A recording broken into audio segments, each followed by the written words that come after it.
찾으셨으면 우리 오늘도 주신 말씀을 함께 읽겠습니다. 36절부터 한 바리새인이 예수께 자기와 함께 잡수시기를 청하니 이에 바리새인의 집에 들어가 앉으셨을 때 그 동네에 죄를 지은 한 여자가 있어 예수께서 바리새인의 집에 앉아 계심을 알고 향유 담은 옥합을 가지고 와서 예수의 뒤로 그 발 곁에 서서 울며 눈물로 그 발을 적시고 자기 머리털로 닦고 그 발에 입 맞추고 향유를 부으니 예수를 청한 바리새인이 그것을 보고 마음에 이르되 이 사람이 만일 선지자라면 자기를 만지는 이 여자가 누구며 어떠한 자 곧 주인인 줄 알았으리라 하거늘 예수께서 대답하여 이르시되 시몬아 내가 네게 이를 말이 있다 하시니 그가 이르되 선생님 말씀하소서. 이르시되 빚 주는 사람에게 빚진 자가 둘이 있어 하나는 500데나리온을 졌고 하나는 50데나리온을 졌는데 갚을 것이 없으므로 둘 다 탕감하여 주었으니 둘 중에 누가 그를 더 사랑하겠느냐.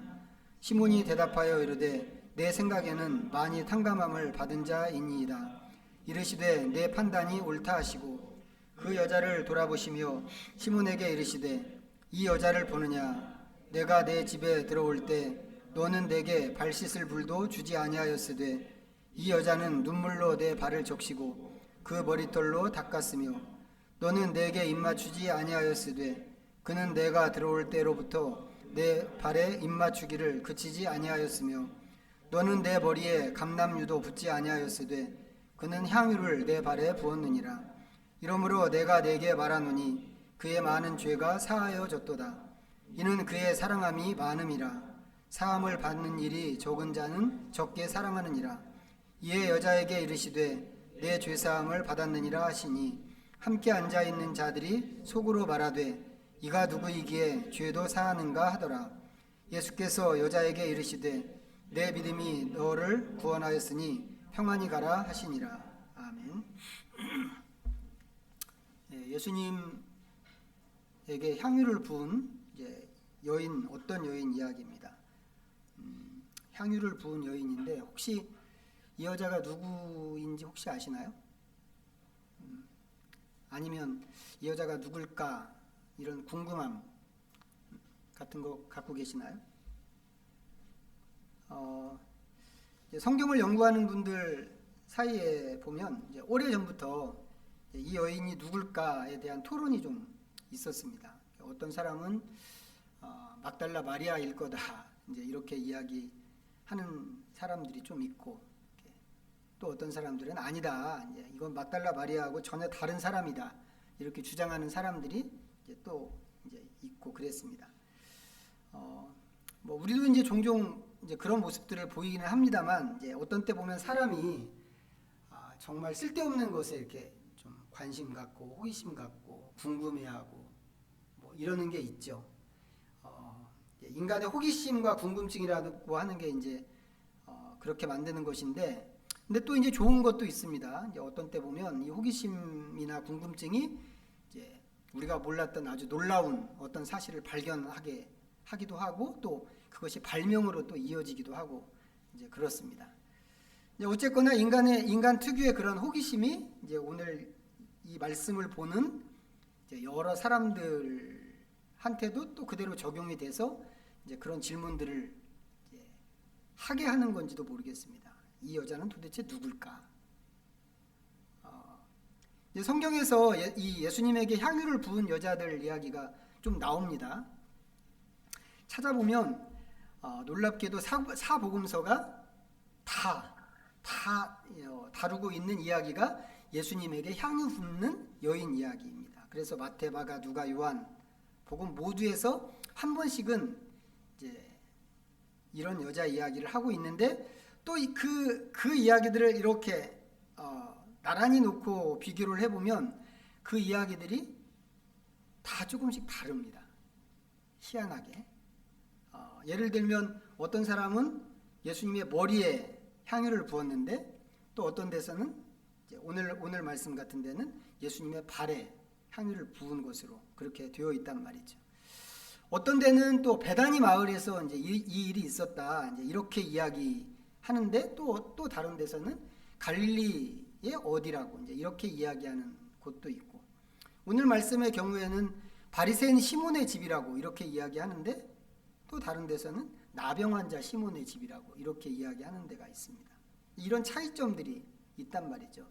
그러다 보니까 모든 복음서가 다 다루는 이야기인데도 이 이야기들이 같은 이야기인지 다른 이야기인지 이거 파악하기가 좀 어려운 게 있습니다. 지금은 이제 현재 우리가 살고 있는 현재는 이제 글을 하나 쓰더라도 이렇게 근거를 달아야 하는 그런 시대잖아요. 안 그러면 이제 표절 시비에 걸릴 수가 있습니다. 책을 내는 것도 그렇고 짤막한 글을 쓰는 것도 그렇고 심지어는 설교를 하는 것도 그렇습니다. 설교 표절했다가 쫓겨나는 그런 목사님들이 종종 있어요. 아시는지 모르겠는데.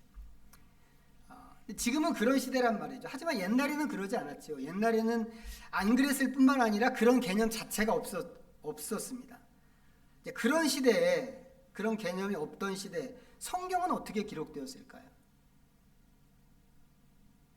우리는 교리적으로 성경은 성령 하나님의 영감으로 또 하나님의 감동으로 기록되었다고 이렇게 알고 있습니다.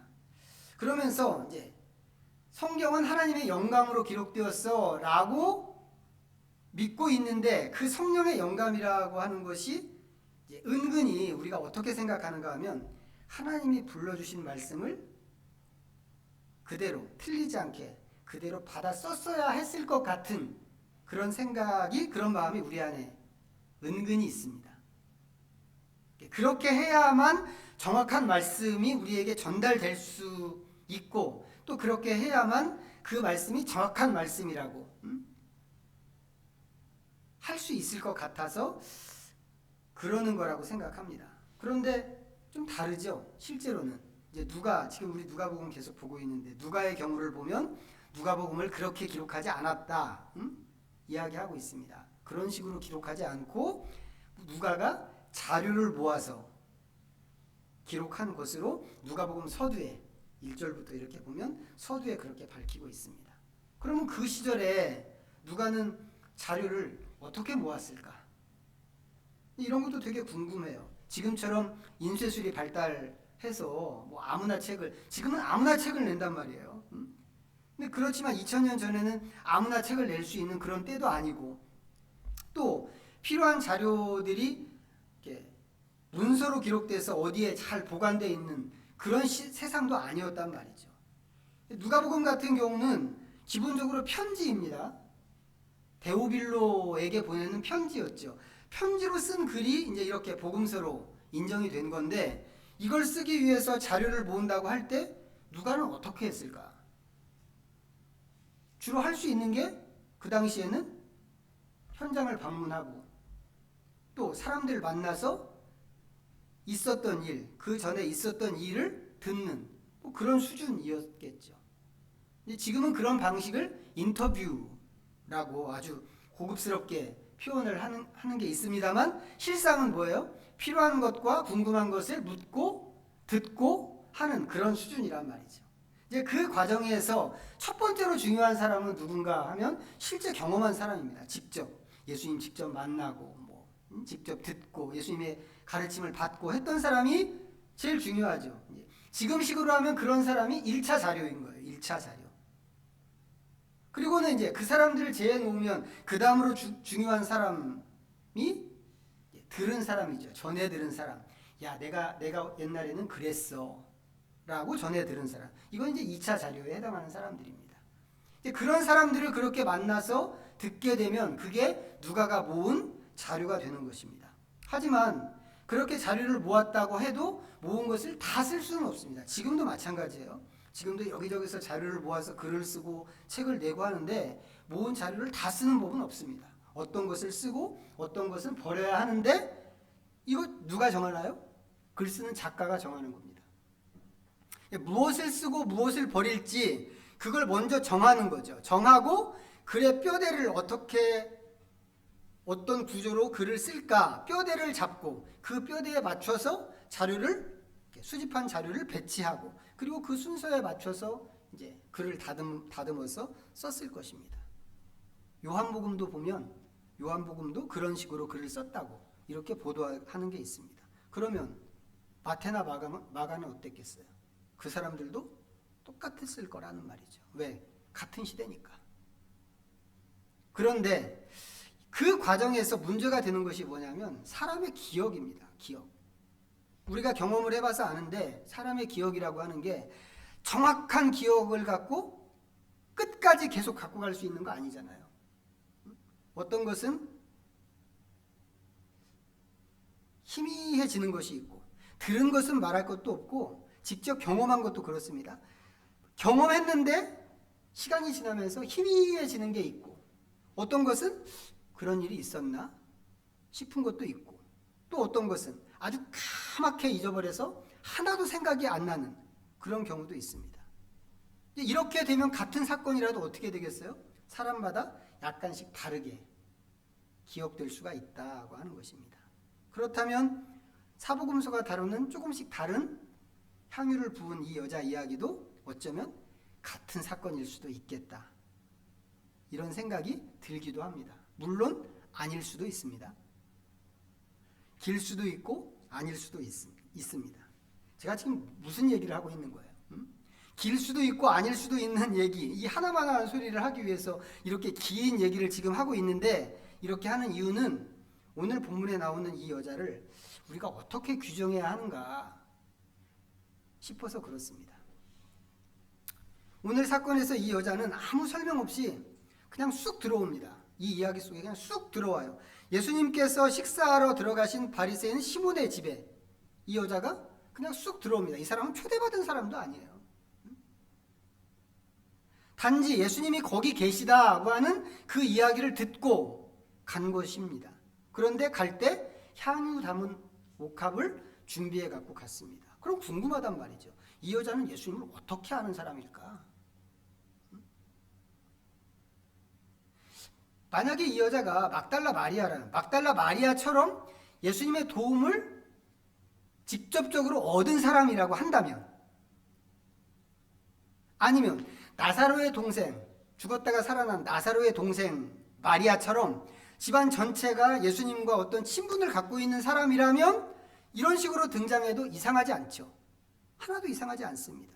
그런데 그게 아니라면, 그런 게 아니라면 갑자기 무대 위로 쑥 올라온 이 여자를 우리는 어떻게 다뤄야 하는지, 다른 복음서에 예수님에게 향유를 부은 여자 이야기가 다른 복음서에도 있어. 지금 읽고 있는 누가복음에 있는 이 여자를 따지기 위해서 다른 복음서에 있는 그 기록, 비슷한 기록에서 정보를 갖다가 이 여자한테 적용을 해도 되는지, 이게 참 쉽지 않은 얘기란 말이죠. 자, 그래서 우리는 이제 이런 경우에 자칫 유혹을 받을 수 있는데, 이제 그렇게 하고 싶은 유혹을 받을 수 있단 말이에요. 마태복음에는 이 여자를 이렇게 이야기하고 있습니다. 이런 식으로. 그렇게 하기보다는 이제 오늘 본문만 갖고 이야기를 하면 좋겠다고 생각을 합니다. 그런데 이 본문이 이 여인에 대해서 제공하는 정보가 무엇인가 보니까 한 가지밖에 없어요. 뭔가요? 죄를 지은 여자다. 이거밖에 없습니다. 이 여자는 죄를 지은 여자다. 사람이 지을 수 있는 죄가 한두 가지가 아니죠. 우리 사회만 하더라도 정말 수만 가지의 그 목록들을 죄로 규정하는 그런 목록들이 있는데 이 여자는 그 중에 어떤 죄를 지은 사람일까? 이 사람은 살인을 했을까? 아니면 간음을 했을까? 제가 이제 목사님들하고 이 본문을 이렇게 같이 나눌 때 놀랍게도 이제 다른 많은 책들도 그렇긴 하는데 이 사람을 이제 간음한 여인이다, 뭐 이제 이렇게 규정하는 게 있어요. 간음한 여인이야. 또 이 사람은 가진 게 아무것도 없어. 이 향유 한 옥합이 뭐 전 재산이야. 이런 식으로 딱 전제를 해놓고 얘기를 푸는 그런 거를 봤어요. 근데 모른단 말이죠. 이 여자가 어떤 죄를 지었는지. 이 여자가 지었다고 하는 그 죄는 직업적인 죄일까? 아니면 호기심으로 인한 단순한 탈선이었을까? 아니면 순전히 실수였을까? 이런 것만 갖고도 이게 궁금한 게 되게 많은데 본문은 이런 거에 대해서 한 가지도 이야기해 주지 않습니다. 단지 이 여자가 죄를 지은 여자다, 죄인이다 라고 하는 것만 이야기해 주는데 뭐 당연히 그 동네 사람들은 다 아는 죄였겠죠. 우리는 모르지만 그 동네 사람들은 다 아는 그런 사실이었을 것입니다. 지난주에 본 삭개오처럼 동네 사람들은 이 사람이 어떤 종류의 죄인이었는지도 분명히 알 것입니다. 그 당시 유대 사회에서 누구나 아는 아주 명백한 죄인이었을 거란 말이죠. 그런데 그런 여자가 향유 옥합을 갖고 예수님을 찾아서 불쑥 이야기 속에 등장을 한 것입니다. 그리고는 예수님을 보더니 예수님의 발밑에 서더니 막 웁니다. 우는데 예수님의 발이 젖을 정도로 웁니다. 생각해 보세요. 이렇게 발이 젖을 정도로 눈물을 흘리려면 어느 정도나 눈물을 흘려야 될까요? 어느 정도나 울어야 발이 젖을 정도의 그 정도의 눈물이 될까요? 이건 그냥 울었다가 아닌 거죠. 그냥 울었다가 아니고 눈물을 펑펑 쏟은 겁니다. 그리고 그렇게 눈물을 많이 쏟을 때 그냥 아무 소리 없이 눈물만 그냥 폭포같이 줄줄줄줄 이렇게 흘렸을까? 이 정도의 눈물을 쏟는다고 하는 것은 감정도 그만큼 복받치는 게 있으니까 이렇게 할 수 있는 것일 거다. 우리가 쉽게 상상할 수 있습니다. 그렇다면 이 여자는 그냥 조용히 발치에 서서 조용히 눈물만 흘린 게 아니고 엉엉 소리내면서 울었겠구나 싶은 게 있단 말이죠. 그런데 그렇게 울던 사람이 그 다음에는 어떻게 합니까? 예수님의 젖은 발을 자기 머리카락으로 닦기 시작했습니다. 막 닦았죠. 꺼이꺼이 소리내서 울던 사람이 갑자기 눈물을 딱 그치고 마치 그 다음 단계가 예수님의 젖은 발을 닦는 것인 것처럼 그렇게 했을까? 여러분 상상을 해보세요. 이 이야기 속에 들어가서 제가 생각할 때는 여전히 소리를 막 지르면서 눈물을 막 흘리면서 예수님의 발을 닦는다고 자기 머리카락을 풀고 이러고 있었을 것 같습니다. 이 여자의 행동이 그냥 하나씩 딱딱딱 끊어지는 행동이 아니었을 거라는 거죠. 그리고는 그 발에다가 막 입을 맞추고 키스를 하고 주변에 있는 사람들이 바리새인 시몬만 있는 게 아니었어요. 주변에 여러 사람이 같이 있었다고. 그래서 이제 뒤에 보면 예수님 말씀에 이제 또 이렇게 발끈하는 게 있는데 주변에 사람들이 있었단 말이죠. 주변에 있는 사람들이 이 여자의 그런 모습을 보면서 뭐라고 생각했을까? 미쳤다고 그러지 않았겠어요? 제가 볼 때는 이거 완전히 미친 행동처럼 보입니다. 미치지 않고는 이렇게 하는 거 어렵죠. 예수님을 식사에 초대했던 바리새인 시몬 있습니다. 시몬은 이 여자가 죄인이라고 하는 것을 생각했습니다. 이 여자의 그런 모습을 보면서 이 시몬이 생각한 게 이 여자가 죄인이라고 하는 것을 생각했어요. 그런데 마음속으로 그렇게 생각을 했을 뿐입니다. 근데 그 시몬이 마음으로 생각한 것은 이 여자가 죄인이야 라고 하는 그 판단, 규정과 판단 이거 아니죠. 마음속으로 진짜 생각한 것은 뭐예요? 예수님에 대한 평가였습니다.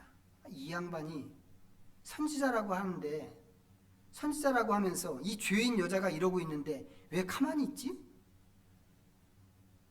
이런 사람이 선지자일 리가 없어 라고 그랬단 말이죠. 예수님에 대해서 이렇게 생각한 시몬이었는데 그러면 이 시몬은 이 여자에 대해서는 무슨 생각을 했을까?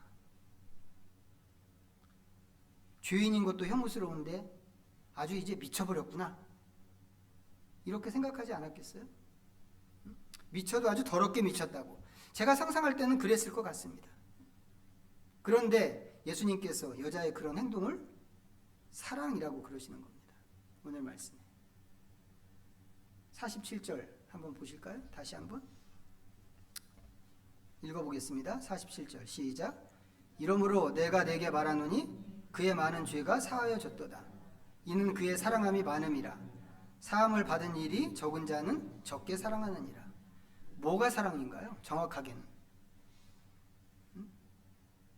이 여자의 무엇이 사랑일까요? 예수님은 사랑이라고 그러셨는데 무엇이 사랑일까? 모든 것이 사랑이죠. 여자가 보여준 모든 것이 사랑입니다. 눈물로 발을 적신 것, 머리털로 그 눈물을 젖은 발을 닦는 것, 발에 입 맞춘 것, 그 발에 향유를 부은 것, 모든 것이 사랑입니다. 이 모든 것이 사랑이고 그 사랑은 당연히 예수님에 대한 사랑일 것입니다. 그렇다면 또 궁금해집니다. 무엇이 이 여자로 하여금 예수님을 그렇게 사랑하게 했을까? 그러면 오늘 보면 바로 다음에 바로 뒤에 막달라 마리아 얘기가 나옵니다. 이 누가복음 기록에 보면 막달라 마리아는 7 귀신 들렸다가 고침받은 사람이라고 이제 이렇게 소개를 하고 있습니다. 이게 언제 있었던 사건인지는 모르겠어요. 막달라 마리아가 귀신으로부터 해방된 게 언제 있었던 사건인지는 모르겠는데 만약에 오늘 말씀에 나온 여자가 막달라 마리아라고 한다면 어떤 학자들이 이야기하는 것처럼 막달라 마리아라고 한다면 예수님을 사랑할 만하죠. 막달라 마리아는 크게 도움을 예수님에게 얻었고 귀신의 권세에서 구원받은 거니까 납득이 됩니다. 하지만 이 여인이 막달라 마리아가 아니고 다른 여자라고 한다면 그러면 이 사람은 예수님을 어떻게 이 정도로 사랑하게 됐을까? 유대인들은 하나님 앞에서 늘 정결해야 된다고 하는 이제 그런 생각으로 사는 사람들이었습니다. 이제 그러다 보니까 죄와 부정에 대해서 굉장히 민감할 수밖에 없죠. 이제 이 죄나 부정에 접촉하지 않기 위해서 그 사람들이 세워놓은 기준도 꽤 많습니다. 꽤 많고 아주 분명합니다. 그래서 누가 죄인이야 라고 하면 애매한 게 없어요. 나는 반대야. 나는 그러면 뭐 상소하겠어. 나는 항고하겠어. 뭐 이런 얘기를 할 필요가 없단 말이죠. 그 기준이 너무 분명하기 때문에 누구든지 인정할 수밖에 없는 그런 원칙들이 이 사람들 안에 있습니다. 당연히 죄인으로 규정되는 사람들도 자기가 그 기준에서 벗어났다고 하는 것을 수긍하고 인정을 하게끔 그렇게 된 사회입니다. 그걸 잘 보여주는 얘기가 바리새인과 세리의 기도였습니다. 바리새인은 기도하러 올라가서 나는 저 세리와 같지 않은 것을 감사합니다 하나님 이라고 그랬어요. 근데 같은 자리에서 세리는 기도하는데 나는 죄인입니다 라고 기도했단 말이죠. 그런 거예요. 그런 거. 그럼 오늘 나온 이 여자는 그런 유대 사회에서 죄를 지은 여자로 규정되는 사람입니다. 바리새인 시몬은 당연히 그렇게 생각했겠죠. 여자는 어떻게 생각했을까요? 자기 자신을. 여자도 자기가 죄인이라고 생각했을 게 분명하다고 하는 겁니다. 기준이 명백하니까.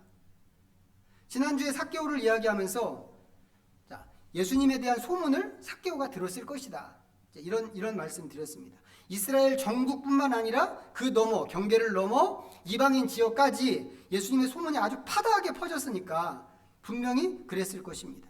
오늘 나온 이 여인은 예수님을 처음 보는 것일 수도 있는 그런 사람입니다. 하지만 그렇다고 하더라도 이 사람도 예수님에 대한 소문을 들었겠죠.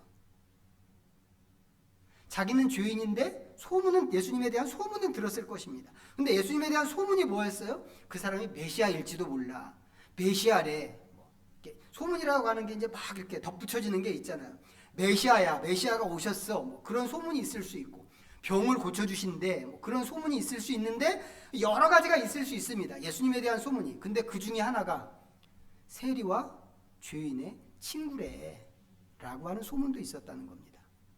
우리 조금 앞으로 가서 34절 볼까요? 34절. 7장 34절입니다. 바로 앞에 같이 읽어보겠습니다. 시작.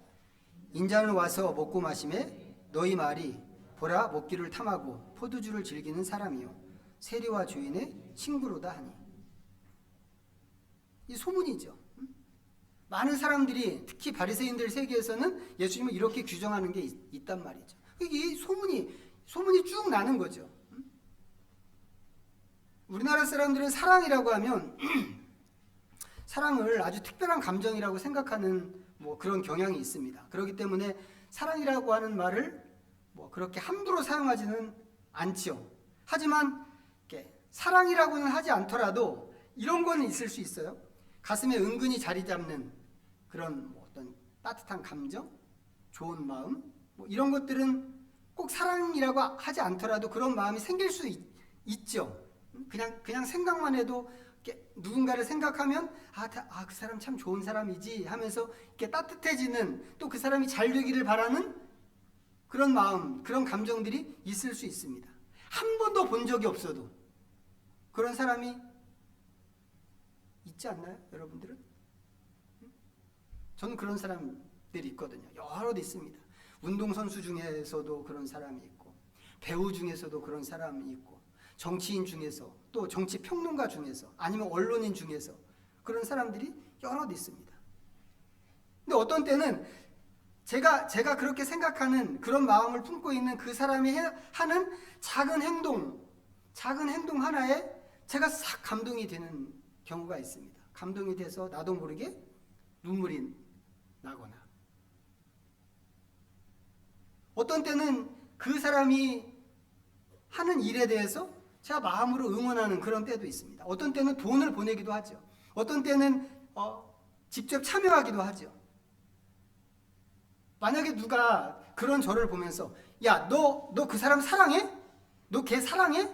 이렇게 이야기한다면 그건 저는 사랑이라고는 얘기하고 싶지 않단 말이에요. 그렇지만 그 사람이 하는 그 작은 행동에 내가 괜히 눈물이 난다 이 말이죠.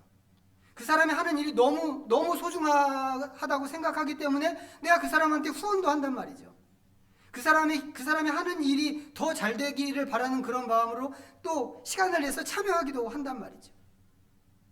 분명히 사랑이라고 하는 것은 전혀 다른 아주 특별한 감정일 것 같은데, 그렇기 때문에 내 이 마음이 사랑이라고 이렇게 이야기하지는 않지만 어떤 사람을 생각하면 그렇다고 하는 것입니다. 그래서 요즘 같은 시대에 얼마 전에 이제 8.15 광복절 때 현 있잖아요. 현이 이름이 현 아니죠? 그 사람 이름 따로 있는 거죠. 후원 많이 하는 사람이라고 소문이 났던데 한 번도 본 적은 없습니다. 근데 이 사람이 3.1절 또 광복절 1년에 2번씩 나라가 우리나라 잘 되기를 바라는 마음으로 긴 장거리 달리기를 합니다. 8.15 때는 81km, 81.5km를 뛰는 거예요. 혼자 뛰는 거예요. 혼자 뛰면 이제 10단계로 나눠서 이제 몇몇 사람들이 이렇게 그 8.15km를 나눠서 이렇게 같이 동행을 합니다. 그리고 이제 티셔츠 이렇게 같이 맞춰 입고 잘 될 거야 대한민국 이런 거 태극기 붙이고 이렇게 하고는 뜁니다. 매년 그렇게 해요. 고맙죠. 되게 고맙습니다. 난 그 사람 한 번도 본 적이 없고 그 사람이 사실 뭐 하는 사람인지도 모르는데 그 사람이 그렇게 하는 거 너무 고마워요. 그런데 이제 요번에 뛸 때는 쓰러졌어요. 요번에 되게 더웠잖아요. 이번 여름이. 뛰다가 거의 끄트머리 가고는 완전히 탈진해가지고 쓰러졌는데 제가 눈물이 났어요. 그럼에도 불구하고 이 사람이 그렇게 하는 걸 보고 제 안에 그런 생각이 들었습니다. 너가 정말 지금 이 상황에서 너가 진짜 이 나라를 위하는 독립군이다. 그런 마음이 들더라는 말이죠. 그 사람이 하는 그런 일이 고맙기도 하고 눈물이 나기도 합니다. 오늘 말씀에 나오는 여인은 예수님을 사랑한다고 그랬을까요? 처음부터 나 예수님을 사랑해 그랬을까요?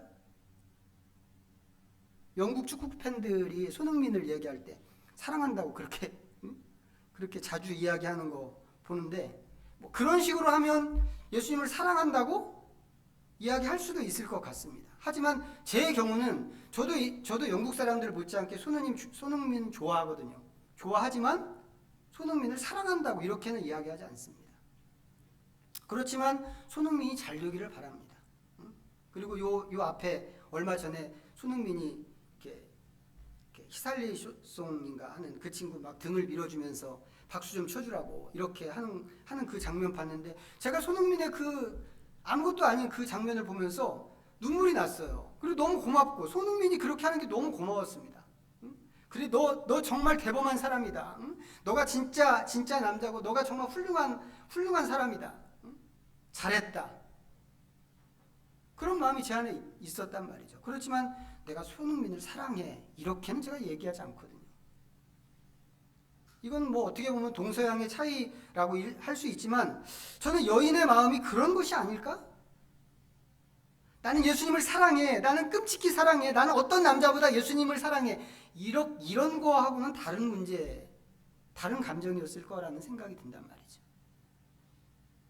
자기가 죄인인 것은 분명히 아는 사람인데 세리와 죄인의 친구로 행동한다는 그 예수님에 대한 소문, 그것을 들었을 때 이 여인은 그게 위로가 됐을 수 있습니다. 또 예수님의 그런 모습이 고마울 수도 있었겠죠.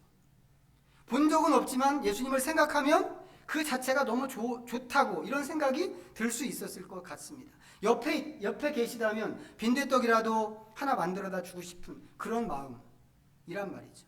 그런데 그런 예수님이 가까이 오셨다고 하는 소식이 있어서 간 것입니다.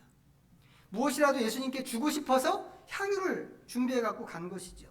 가서 내가 펑펑 울어야지. 예수님 앞에서 펑펑 울어야지. 그리고 그 다음에 내 머리카락으로, 이 멋진 머리카락으로, 긴 머리카락으로 이 총각 예수님의 발을 닦아드려야지. 이런 계획으로 갔을 것 같지는 않다는 겁니다. 사실 이 여자는 죄인이기 때문에, 그 동네가 다 아는 죄인이기 때문에 그 집 문 앞에서 쫓겨날 수도 있습니다. 여자도 그거 알았겠죠. 자기가 죄인인데 거룩함을 중요하게 생각하는 바리새인의 집에 내가 들어가기는 할 수 있을까? 이거 알았겠죠. 그런 것을 다 알았지만 이 사람이 갔습니다. 그런데 들어갔어요. 놀랍게. 가로막히지 않고 들어갔습니다. 예수님의 발밑까지 가서 예수님을 실제로 봤는데 보는 순간 생각지도 않게 눈물이 터진 것은 아닐까.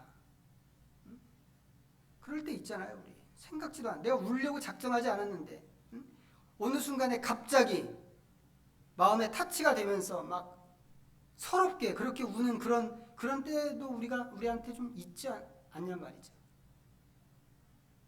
이 여자가 그런 것은 아닐까?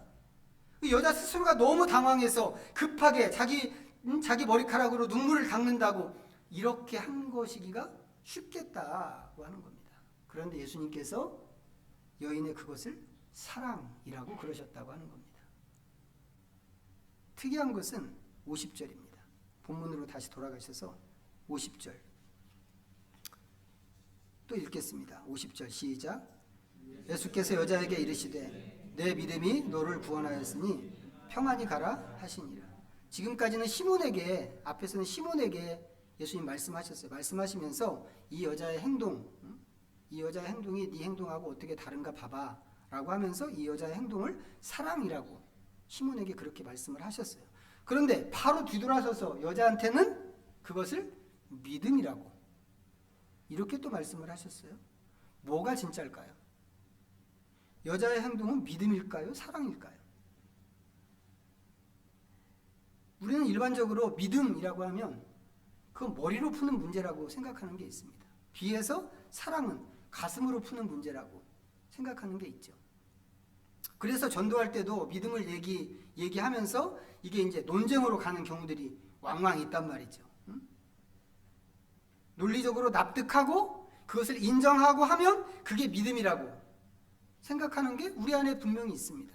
반면에 사랑은 그렇게 하는 거 아니죠. 사랑은 가슴으로 하는 거란 말이죠. 가슴으로 느끼는 감정이고 그 감정에 대한 반응이 사랑의 표현이라고 이렇게 생각하는 게 있습니다. 그런 점에서 여인이 보여준 태도나 행동은 사랑에 해당하는 것일 수 있습니다. 하지만 예수님께서는 그것을 믿음으로 보셨다고 하는 것입니다. 믿음이라고 하는 것은 그저 여기 앉아서 아주 세게 주님 내가 믿습니다 이렇게 힘줘서 말하고 확신하는 게 아니다 라고 하는 거죠. 믿음은 예수님에 대해서 느끼는 이런 감정, 이런 느낌, 그리고 그것에 반응하는 따뜻한 행동, 이런 것까지 다 포함하는 것, 그게 믿음인 것입니다. 왜 그럴까요? 왜? 믿음은 지식으로 규정하는 문제가 아니고 관계하는 문제이기 때문에 그렇습니다. 삼위 하나님과 관계하는 것이지 내가 하나님에 대해서 이만큼 알아. 나 그거 인정해. 그거 믿어. 머리로만. 이렇게 하는 거 아니다. 라고 하는 거죠. 오늘 이 이야기를 보면서 그런 차원에서 우리의 믿음은 어떤가? 어디에 있는가? 어디쯤에 있는지, 어떤 믿음인지를 돌아볼 수 있으면 좋겠습니다. 우리가 하나님을 믿는다고 할 때 그저 머리나 지식으로 믿음을 확인하려고 이렇게 하기보다는 예수님에 대해서 우리가 갖고 있는 사랑의 태도, 이것을 보고 그것으로 우리의 믿음을 가늠해 볼 수 있는 그런 하나님의 사람들이 다 되시기를 부탁드리겠습니다. 기도하겠습니다. 오늘 말씀을 좀 생각하면서 이 시간에 잠시 하나님 앞에 묵상으로 나갑니다.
하나님 아버지, 여인의 사랑이 어떻게 출발했는지 우리가 알 수 없지만 주님을 향한 그의 모습이 참 좋습니다. 그가 예수님을 향해서 느꼈던 그 감정, 그 태도가 우리에게도 있기를 원합니다. 근대적인 사고에 익숙한 우리가 믿음을 논리로 대하려고 할 때가 많지만 주님 말씀처럼 주님을 향한 사랑으로 우리의 믿음을 보이게 하시옵소서. 예수님의 이름으로 기도하옵나이다. 아멘. 모두 자리에서 일어나셔서 찬송가 634장을